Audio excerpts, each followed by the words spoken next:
Assalamualaikum. Halo. Perkenalkan, nama saya Melda Ananda dengan NIM 221340162.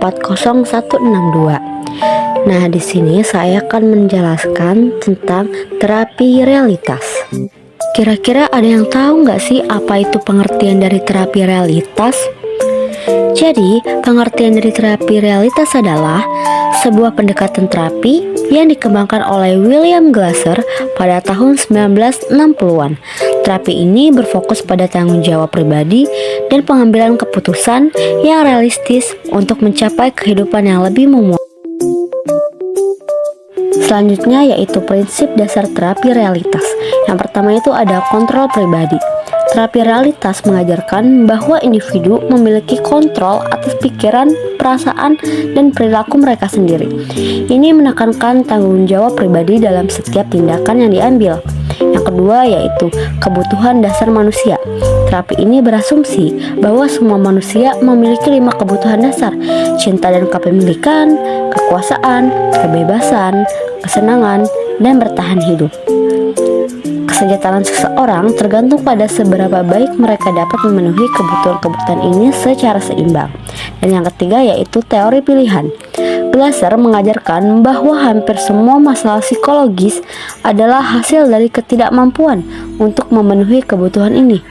Dengan memahami teori pilihan, individu dapat belajar membuat pilihan yang lebih baik untuk memenuhi kebutuhan mereka. Nah, selanjutnya ini proses terapi realitas.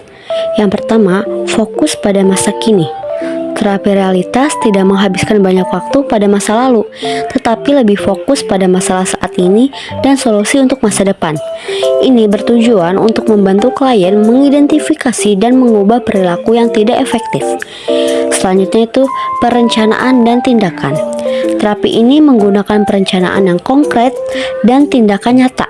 Klien didorong untuk membuat rencana tindakan yang spesifik, terukur, dapat dicapai, relevan, dan terikat waktu, SMART.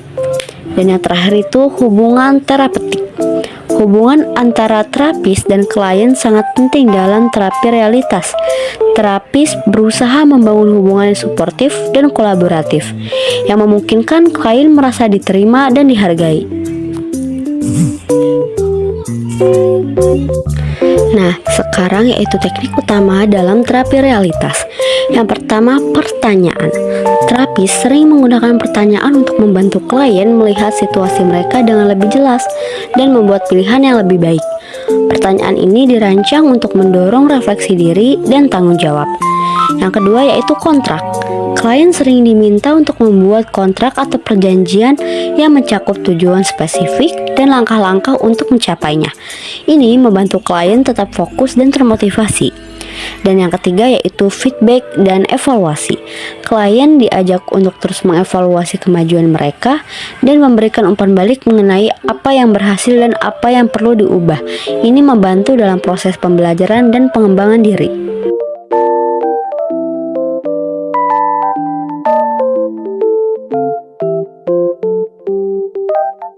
Tujuan terapi realitas.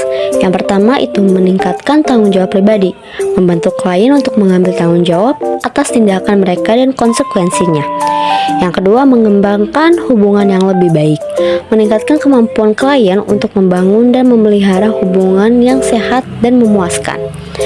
Dan yang terakhir yaitu mencapai tujuan pribadi, membantu klien menetapkan dan mencapai tujuan hidup yang realistis dan bermakna. Selanjutnya, apa sih manfaat dari terapi realitas? Nah, jadi terapi realitas ini manfaatnya untuk pertama, meningkatkan kepercayaan diri. Klien belajar untuk mengandalkan diri sendiri dalam membuat keputusan yang baik. Yang kedua, memperbaiki kualitas hubungan dengan lebih memahami dan memenuhi kebutuhan dasar. Hubungan interpersonal dapat diperbaiki. Dan yang terakhir itu mengurangi stres dan kecemasan. Dengan fokus pada solusi dan tanggung jawab pribadi, klien sering merasa lebih berdaya dan kurang. Jadi, dapat disimpulkan bahwa terapi realitas adalah pendekatan yang praktis dan langsung, membantu individu untuk mengambil kendali atas hidup mereka dan membuat pilihan yang lebih baik untuk masa depan yang lebih memuaskan. Cukup sekian sedikit penjelasan dari saya mengenai terapi realitas. Semoga bermanfaat. Terima kasih. Wassalamualaikum warahmatullahi wabarakatuh. Thank you.